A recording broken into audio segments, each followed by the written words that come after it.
Salut à tous, on se retrouve pour l'épisode 2089 du Zap Image. Donc avant de commencer l'épisode du jour, je voulais vous remercier parce que hier j'ai reçu beaucoup de messages par rapport à mon anniversaire qui avait lieu hier. Donc merci à tous ceux qui ont envoyé un message, même merci à ceux qui n'ont pas envoyé, c'est pas bien grave. Donc merci bien sûr à vous.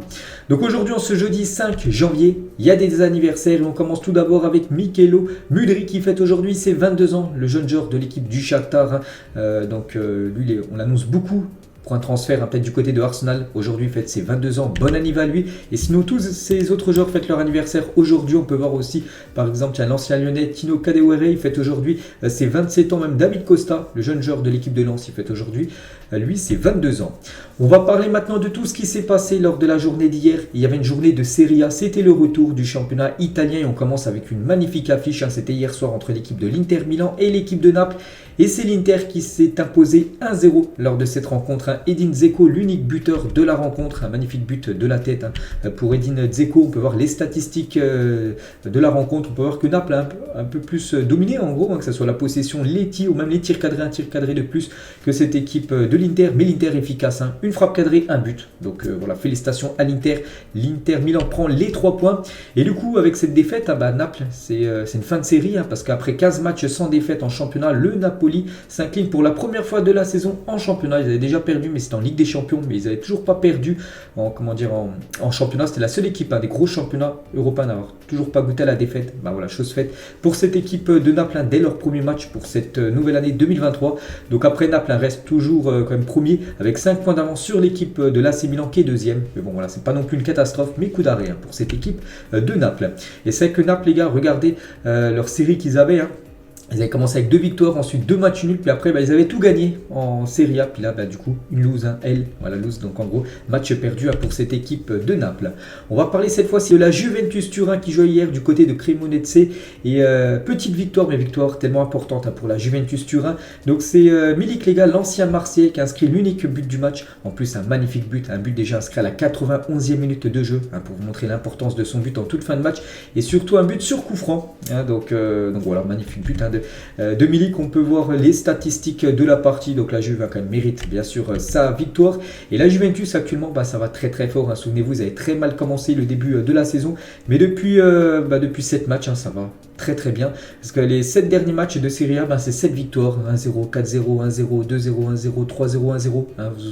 Vous entendez ce que je dis à chaque fois, 0. Ce qui veut dire qu'ils ont gagné 7 victoires consécutives, surtout en faisant 7 clean sheets consécutifs. Donc voilà, ils n'ont pas pris de but sur leurs 7 derniers matchs à cette équipe de la Juventus Turin. On a l'impression que c'est la défense d'il y a quelques années où c'était la meilleure défense au monde à cette équipe de Turin. Donc voilà, ils gagnent les matchs sans prendre de but. Donc tout va bien actuellement, ça va beaucoup mieux pourtant du côté de la Juventus Turin. Petite photo de Milik après son magnifique coup franc inscrit hier contre Cremonese. On va parler de l'AC Milan qui jouait, c'était hier en début de journée, à 12h30 exactement, le coup d'envoi contre Salernitana. Et l'AC Milan s'est imposé 2-1 dans cette rencontre. Raphaël Leao et Tonali, les 2 buteurs côté milanais. Donc les 2 buts ont été inscrits dans les 15 premières minutes de la rencontre. Après, ils ont su gérer le match. Ils ont pris un but en fin de match, mais pas de conséquences, vu qu'ils ont quand même gagné cette partie. On peut voir les stats de la partie. Donc c'est une victoire logique et méritée de l'AC Milan.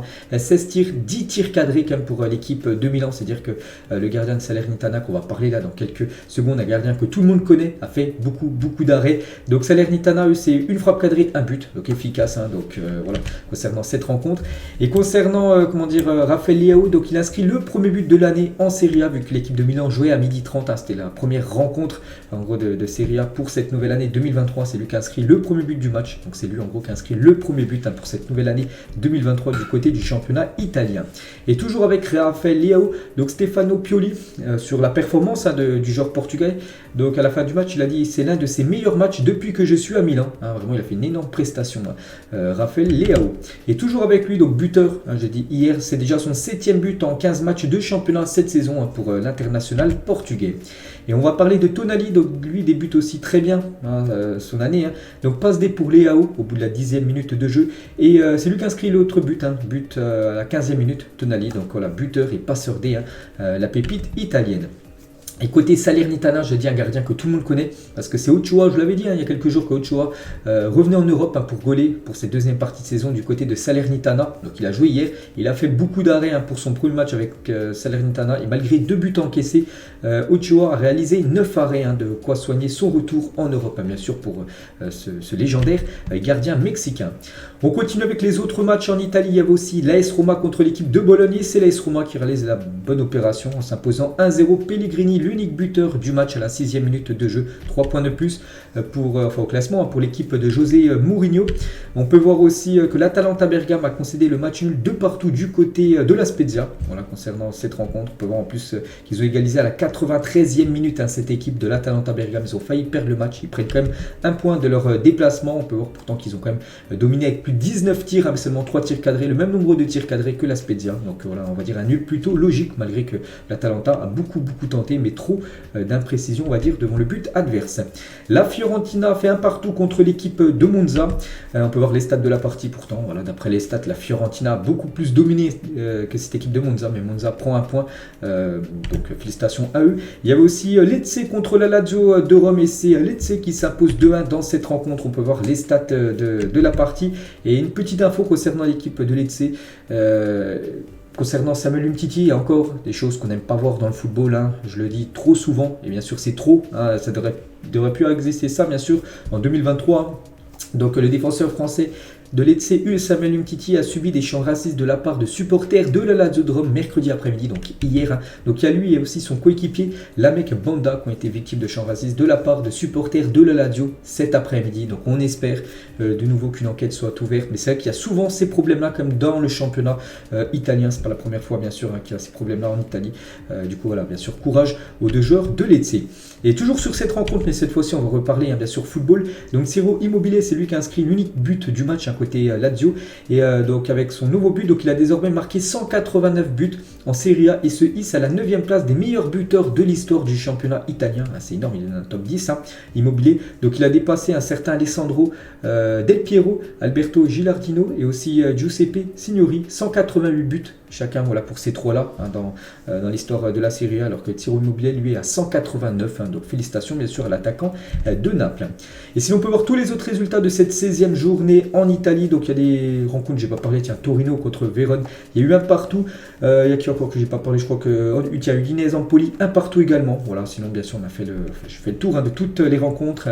Sampdoria s'est imposé 2-1 du côté de Sassuolo, et du coup le classement après cette première journée sur cette nouvelle année 2023, donc Naples donc à 5 points d'avance sur l'équipe de Milan, vu que Milan s'est imposé, Naples a perdu, donc voilà l'écart se réduit un petit peu.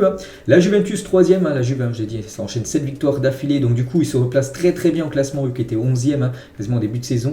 L'Inter 4e, la Lazio 5e, l'AS Roma 6e, ou même l'Atalanta Bergame 7e. Quasiment les plus grosses équipes, on va dire italiennes, sont aux meilleures positions. Et concernant Sampdoria, Cremonese et Verona, c'est les 3 dernières équipes. En plus c'est un sacré cru, parce que la Spezia 17e, nous pour l'instant l'équipe qui se maintiendrait, donc elle a quand même 5 points d'avance par rapport à la Sampdoria qui a 9 points. On lui passe les 3 dernières équipes qui descendent en Série B la saison prochaine.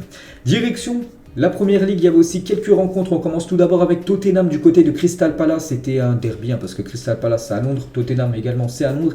Et c'est Tottenham qui s'imposait facilement 4-0. Harry Kane doublé, Doherty buteur, et aussi Hugminson également buteur. Félicitations à l'équipe de Tottenham. Donc regardez les stats de la partie, très efficace cette équipe de Tottenham, parce que c'est 6 tirs cadrés, 4 buts, alors que l'équipe de Crystal Palace c'est plus de 19 tirs, 4 tirs cadrés, mais aucun but par cette équipe de Palace. Je le répète souvent, bien sûr il faut être plus efficace, et hier c'est l'équipe de Tottenham qui a été plus efficace que l'équipe de Crystal Palace. Et Harry Kane qui a inscrit un doublé hier, donc il vient d'inscrire un doublé en seulement 5 minutes contre Crystal Palace cette saison. En Première Ligue c'est 18 matchs et 15 buts, donc il est à 6 buts quand même de Erling Haaland, lui qui a 21 buts bien sûr Haaland du côté de Manchester City. Donc voilà, c'est lui le 2e meilleur buteur du championnat de Première Ligue, bien sûr Harry Kane derrière Erling Haaland.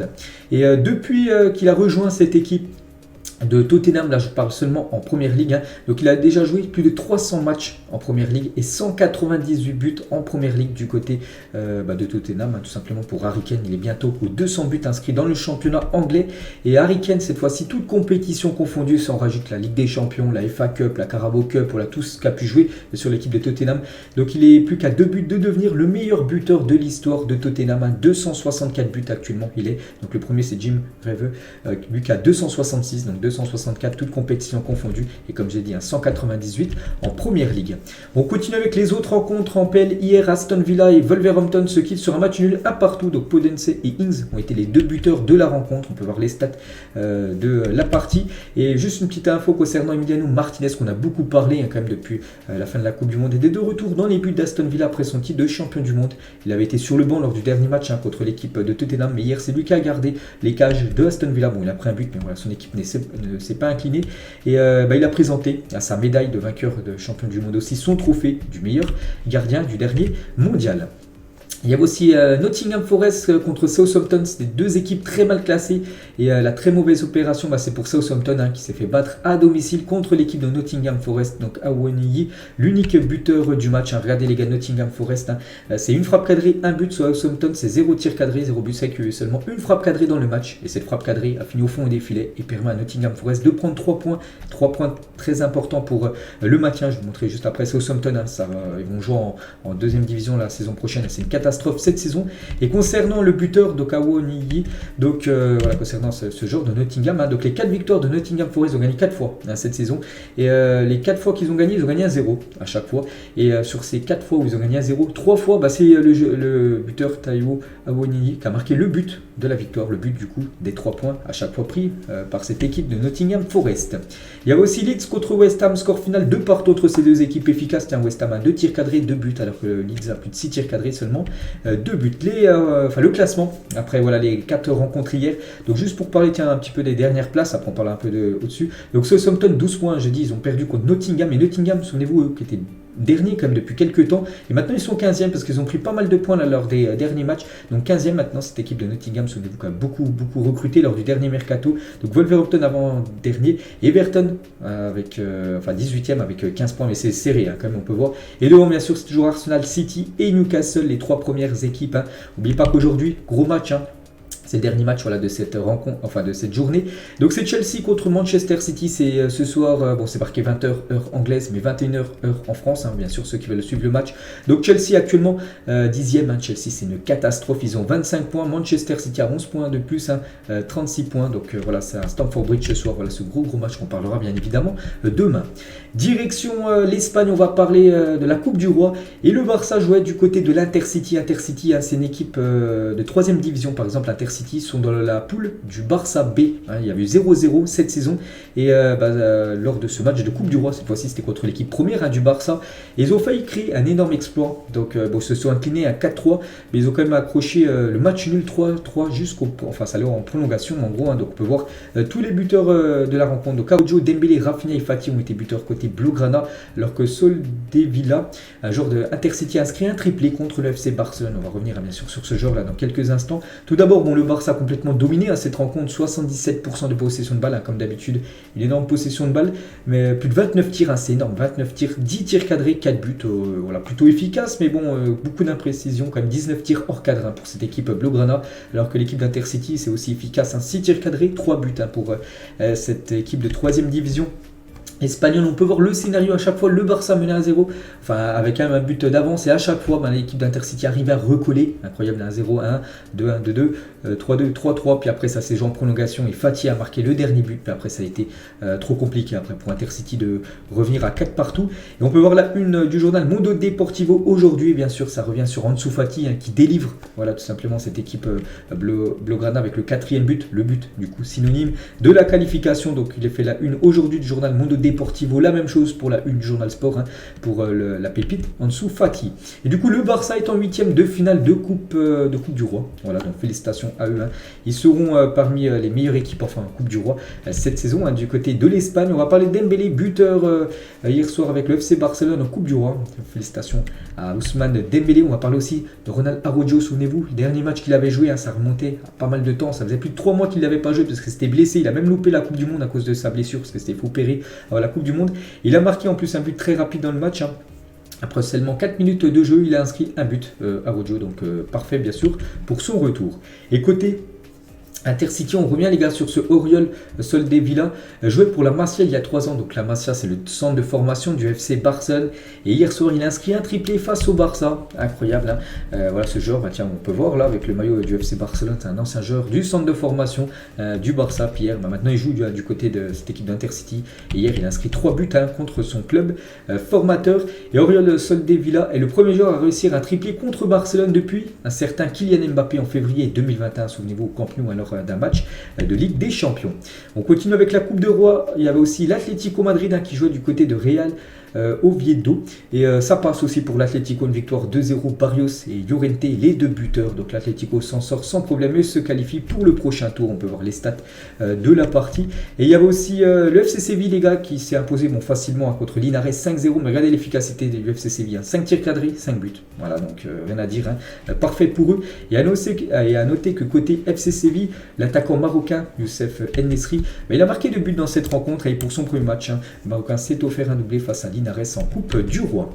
Et donc voilà ce qu'il y a à dire, hein, par rapport aux rencontres hier. Une petite info les gars, donc un début d'année fatidique, hein, pour les équipes qui n'avaient toujours pas perdu. 3 clubs étaient invaincus en Europe avant de débuter l'année, donc le PSG, le Benfica et Naples. Donc après seulement 5 jours, voilà, de cette nouvelle année, donc c'est 3 équipes qui n'avaient toujours pas perdu en championnat, elles ont toutes perdu. Voilà, que ce soit le PSG, que ce soit le Benfica ou Naples, hein, ils ont déjà toutes perdu sur cette nouvelle année 2023.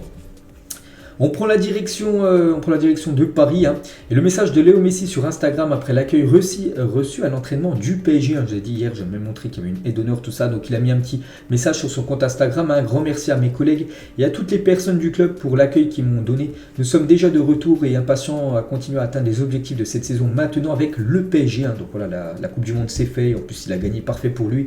Et maintenant, il a des autres objectifs, hein, gagner sa 5e Champions League. Hein. Il a 4 actuellement. Léo Messi, il aimerait gagner cette 5e et bien sûr la première, hein, pour le PSG, ce serait magnifique, hein. Et toujours avec Léo Messi, donc le trophée de la photo la plus likée sur Instagram était en réalité un faux trophée, hein, de la Coupe du Monde, hein. Donc la réplique a été créée par un couple argentin qui l'a transmise aux joueurs lors du tour d'honneur durant la finale, hein. Di Maria et Messi s'en sont aperçus un peu plus tard, parce qu'en gros elle a été fabriquée par un couple d'Argentins qui a été, enfin ils ont apporté cette réplique, on va dire, comme un talisman, en gros un porte-bonheur. Et dès que le match était fini, donc en gros ils l'ont donné aux joueurs et en gros ils ont pris des photos, tout ça. En gros cette photo la plus likée, hein, de l'histoire d'Instagram, cette photo qui cumule plus de 75 millions de likes, hein, sur le compte Instagram de Léo Messi. Donc en gros là ce serait pas la vraie Coupe du Monde, enfin le vrai trophée de la Coupe du Monde, hein, que aurait voilà, Léo Messi. Regardez, en fait ils l'ont vu, hein, quelques minutes après avec Angel Di Maria. Toujours avec Léo Messi, les gars, regardez toutes les versions de Léo Messi, hein, que ce soit de 2005-2006 jusqu'à cette 2019-2020. Bon, il n'y a pas les dernières là, les 2 dernières années, mais voilà, toutes les versions de Léo Messi, hein, du côté du FC Barcelone. Laquelle est la meilleure? Peut-être la version 2011-2012, où il avait inscrit plus de 91 buts, hein, souvenez-vous, sur une année civile. Et toujours avec Messi et Ronaldo, donc le Classico à l'époque, hein, bien sûr, lors des Barça-Real Madrid, hein, même s'il y a encore beaucoup de saveurs, hein, surtout cette saison, hein, surtout qu'actuellement sont les 2 premiers, je crois, avec ils ont le même nombre de points, le Barça et le Real, mais bon, à l'époque c'était autre chose, bien sûr, hein, surtout quand il y avait aussi il y avait Messi du côté du Barça et Ronaldo du côté du Real Madrid. On continue avec Ronaldo. Donc vous savez que Ronaldo, il a un sacré effet, hein, voilà, quand il rejoint un club, hein, donc ça je l'annonce depuis pas mal de jours, hein. Avant de rejoindre Al Nasser, il était à 823 000 followers, hein, sur Al Nasser, et maintenant il y a plus de 9 millions, sur quasiment à 10 millions de followers, hein, cette équipe de Al Nasser, c'est incroyable. Donc par exemple maintenant Al Nasser, c'est une équipe qui a plus de followers sur Instagram que l'équipe de l'Inter Milan, hein, le compte officiel de l'Inter Milan qui a 8,8 millions de followers, alors qu'Al Nasser est déjà plus de 9,3 actuellement, là c'est marqué 9,1, mais il y a encore plus de monde qui sont abonnés depuis, plus que l'Ajax, plus que Boca Juniors, plus que Fenerbahçe, Naples, Roma, River Plate ou même Leicester. Donc voilà, bien sûr, incroyable, hein, l'effet Cristiano Ronaldo. Et toujours avec CR7 initialement attendu aujourd'hui, parce que Al Nassr joue aujourd'hui en ce 5 janvier. Le problème c'est que Ronaldo ne jouera pas aujourd'hui parce qu'il est suspendu, Cristiano Ronaldo. Donc le Portugais est suspendu pour 2 matchs par la fédération anglaise suite à son altercation avec un supporter d'Everton, une sanction applicable en Arabie Saoudite. Souvenez-vous quand Ronaldo avait cassé, en fait c'était un match de Manchester United contre, je crois c'était Everton, et Manchester United s'était incliné. Et Ronaldo, il y avait un supporter qui le filmait, Ronaldo lui avait tapé sur sa main et cassé le téléphone de ce supporter. Donc il y a eu une enquête, tout ça, et du coup Ronaldo a été suspendu à 2 matchs. Il n'avait jamais purgé encore cette sanction du côté de la Première Ligue. Et on peut voir qu'une règle de la FIFA stipule que les sanctions infligées à un joueur par l'ancienne fédération, donc la fédération anglaise, mais qui n'a pas encore été entièrement exécutée, c'est pour ça qu'il devait faire ces 2 matchs-là au moment du transfert, doit être exécuté par la nouvelle fédération, donc en gros la fédération saoudienne auprès de laquelle le joueur a été enregistré. Donc du coup il est suspendu les 2 premiers matchs là de Al Nassr, Cristiano Ronaldo, donc il jouera quasiment, je crois que c'est le 21 janvier en plus, il pourrait jouer lors de son premier match contre l'équipe de Al Hilal, l'autre très grand club du côté de l'Arabie Saoudite. Eddie Howe dément la possible arrivée de Cristiano Ronaldo à Newcastle. On avait parlé d'une clause et il a dit, le coach de Newcastle, nous souhaitons Cristiano le meilleur dans son nouveau chapitre, mais il n'y a aucune vérité là-dedans de notre point de vue.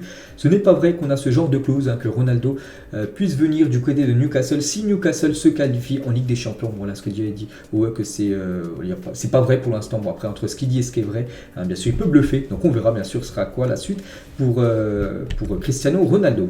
Et toujours avec Ronaldo, les gars. Donc après 20 ans de collaboration, Cristiano Ronaldo et son agent Jorge Mendes ne travaillent plus ensemble. Vous savez que c'est l'agent de Cristiano Ronaldo, Jorge Mendes, et c'est fini entre les deux, tout simplement. Donc l'interview explosive de CR7 en novembre dernier a été un tournant dans la fin de leur relation parce que son agent, donc Jorge Mendes, s'est opposé à l'interview de Cristiano Ronaldo. Il lui avait dit non, il ne faut pas que tu fasses ça, ça va vraiment nuire à ta carrière de faire cette interview. Peut-être Manchester va certainement te licencier. Ronaldo n'a rien à faire. Il a quand même fait cette interview parce qu'il avait des choses à dire, et du coup déjà là ça allait pas trop bien, bien sûr, vu que Ronaldo n'avait pas écouté son agent Jorge Mendes. Et aussi lors de sa signature du côté de Al Nassr, c'est son assistant personnel à Ronaldo qui a négocié sa signature en Arabie Saoudite, et du coup c'est pas son agent qui a négocié sa signature, et du coup c'est pas son agent qui a pris l'argent, c'est plutôt son assistant personnel. Il a quand même empoché la commission de 30 millions d'euros qui allait avec par rapport à la signature en Arabie Saoudite. Donc voilà, c'est jackpot pour l'assistant personnel bien sûr de CR7, énorme commission pour lui. Et du coup voilà, avec Jorge Mendes c'est fini pour CR7. On va parler de quelques infos transferts. Le Real Madrid est plus optimiste qu'en début de saison concernant Toni Kroos, qui pourra accepter de prolonger au moins une saison de plus, en gros jusqu'à juin 2024. Le joueur veut s'inspirer de Zidane et prendre sa retraite à son top niveau et souhaite passer du temps avec sa famille. C'est pour ça qu'il a toujours eu l'envie de toute façon d'arrêter tôt sa carrière. Donc il pourrait peut-être encore continuer une année de plus, mais en 2024 ça pourrait être la fin de carrière pour Toni Kroos qui aura 34 ans. Le Shakhtar souhaite 100 millions d'euros pour Mudryk. J'ai dit qu'il fait son anniversaire aujourd'hui, il fête ses 22 ans. Et le prix est non négociable. Le club serait prêt à attendre jusqu'à cet été pour vendre le joueur. Le Chelsea est également entré dans les négociations. Il y a Arsenal et Chelsea, mais le joueur a une préférence pour signer du côté des Gunners. David De Gea va baisser son salaire et prolonger à Manchester United, lui qui est en fin de contrat là, en juin 2023. Et du coup, déjà il touche un salaire complètement fou. David De Gea, c'était le gardien le mieux payé du côté de la Première Ligue depuis quand même beaucoup d'années. Le portier espagnol touche actuellement près de 430 000 euros par semaine. Je ne sais pas si vous vous rendez compte, c'est énorme bien sûr ce que touche David De Gea. Donc il va prolonger, mais bien sûr son salaire va descendre parce que voilà, Manchester ne peut pas encore assumer ce salaire énorme pour un gardien quand même qui est maintenant plutôt âgé. Toujours avec les gardiens de but, donc Manchester United qui a toujours s'intéresse à Jack Butland pour remplacer Martin Dubravka, rappelé de son prêt à Newcastle. Je vous l'avais dit que la doublure de David De Gea Dubravka avait été rappelé par Newcastle. Du coup il est retourné à Newcastle, du coup il n'y a pas de doublure à David De Gea et il faut une doublure du côté de Manchester pour David De Gea, et ça pourrait être Jack Butland qui pourrait être cette doublure. Toujours avec les gardiens, Rulli va quitter Villarreal et signer à l'Ajax. Ça pourrait être là officiel dans la journée avant la fin de semaine, ça devrait être signé les gars. Le gardien de Villarreal devrait être le nouveau gardien de l'Ajax Amsterdam. Toujours avec les gardiens de but, Yann Sommer aurait trouvé un accord verbal avec le Bayern Munich. Vous savez que le Bayern cherche un nouveau gardien parce que Manuel Neuer est blessé jusqu'à la fin de saison, blessure, il s'est blessé au ski en gros. Donc bref, voilà, ça pourrait être le gardien suisse qui pourrait être le nouveau gardien du Bayern Munich jusqu'à la fin de la saison, et peut-être même encore plus, un contrat jusqu'en 2025 pour le portier suisse pour être signé, mais peut-être quand Neuer va revenir de sa blessure, il retourne, lui ça sera la double de Neuer. Concernant Enzo Fernandez, un gros coup de théâtre concernant Enzo Fernandez qui est à 2 doigts. On entendait des rumeurs qu'il allait rejoindre cette équipe de Chelsea, et Fabrizio Romano a dit hier soir que Chelsea n'a jamais fait d'offre de 120 120 ou même 127 millions d'euros pour Enzo Fernandez, mais uniquement de 85 millions d'euros. Donc c'est pas la même bien sûr. Un autre journaliste annonce de son côté que les négociations ont échoué et que le joueur devrait rester du côté du Benfica, sauf si Chelsea accepte de payer la clause, parce que Chelsea aurait en fait proposé seulement, bon c'est déjà énorme, 85 millions d'euros, mais pas les 120 millions d'euros de la clause de Enzo Fernandez. Donc voilà, bon après vous savez qu'à tout moment ça peut aller dans l'autre sens, donc voilà actuellement on va dire la situation concernant le joueur argentin. Manchester United fait pression pour obtenir la signature d'Eric Maxime Choupo-Moting, le joueur camerounais, le joueur du Bayern Munich, et Manchester United aimerait l'avoir dès ce mercato hivernal. Southampton, bon dernier, j'ai dit de la Première Ligue, serait intéressé par la signature de Terem Moufi, le meilleur attaquant du côté de Lorient, qui a marqué beaucoup de buts à Moufi, donc voilà, Southampton s'intéresse à son profil. Le Real Madrid pense à Bernardo Silva si Toni Kroos ne prolonge pas, on a parlé tout à l'heure, bon ce serait plus on va dire une prolongation pour Toni Kroos, mais vraiment s'il venait à dire voilà j'arrête ma carrière, Toni Kroos en fin de saison, le Real Madrid devrait trouver un remplaçant et pourrait s'intéresser à Bernardo Silva, le joueur de Manchester City. Morgan Sanson souhaite revenir en Ligue 1, Aston Villa est ok pour un prêt. Voilà, l'ancien joueur de Marseille, il aimerait revenir en Ligue 1 parce que du côté d'Aston Villa il joue plus, on peut le dire. Morgan Sanson, donc le joueur a refusé l'AG Auxerre et Strasbourg qui le voulait, il ne veut pas jouer des équipes on va dire qui jouent le maintien, il préfère viser un peu plus haut. Donc le FC Nantes et Montpellier le suivent. Et il y a aussi l'OM qui n'est pour l'instant pas intéressé pour un retour de Morgan Sanson. Après, bien sûr, s'il revient en Ligue 1, ce serait pour un prêt. Le Betis Séville a fait une offre de contrat à Oussem Aouar, Nottingham Forest, l'AC Milan, l'Inter et l'AS Roma sont aussi intéressés. La priorité d'Aouar est de rejoindre l'AC Milan, lui qui est en fin de contrat, en fin de saison. Du coup, lui, on va devoir vraiment s'occuper de son cas, soit il le vend, il récupère de l'argent dès janvier, ou soit il quittera le club libre à la fin de saison, lui touchera une prime à la signature en rejoignant son nouveau club. Il peut y avoir les belles équipes intéressées bien sûr par le profil du joueur lyonnais.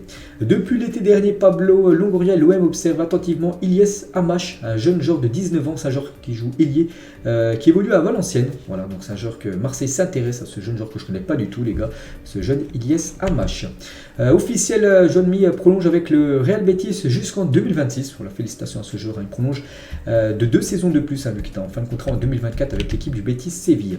La nouvelle défaite d'Everton aurait condamné Frank Lampard. Vous savez qu'Everton s'est incliné avant-hier contre Brighton 4-1 et ça sent pas bon pour le coach Frank Lampard du coup qui pourrait être licencié. Du coup ça pourrait être Wayne Rooney qui pourrait devenir le nouveau coach d'Everton. N'oubliez pas que Wayne Rooney a joué dans le passé du côté d'Everton. Voilà, peut-être un changement d'entraîneur du côté du championnat anglais. On a appris hier la disparition du coprésident de West Ham, David Gold, qui est décédé des suites d'une maladie à l'âge de 86 ans. Donc toutes nos pensées vont à sa famille et ses proches. Donc il présidait le club, enfin lui et une autre personne de West Ham depuis 2010. Donc voilà, bien sûr, on pense fort à sa famille. On va parler cette fois-ci de Nuno Tavares et c'est officiel. Vous savez, contre l'équipe de Montpellier, il a pris un carton rouge parce qu'il a fait une balayette à Arnaud Souquet. Et du coup, il est suspendu 3 matchs suite à son mauvais geste contre Montpellier. Voilà, c'est 3 matchs fermes. C'est comme un coup dur pour Marseille parce qu'il a marqué quand même pas mal de buts. Il est déjà à 5 buts cette saison en Ligue 1. Nuno Tavares, pourtant c'est un joueur qui joue piston. Et voilà, il ne sera pas là pour les 3 prochains matchs de l'équipe de l'OM.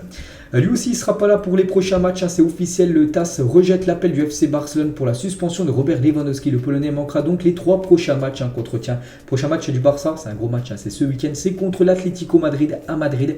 Donc voilà, il ne sera pas là. Robert Lewandowski, il sera suspendu pour les 3 prochaines rencontres. Il avait pu jouer contre l'Espagnol, mais là, les 3 prochains matchs, il sera suspendu, c'est officiel.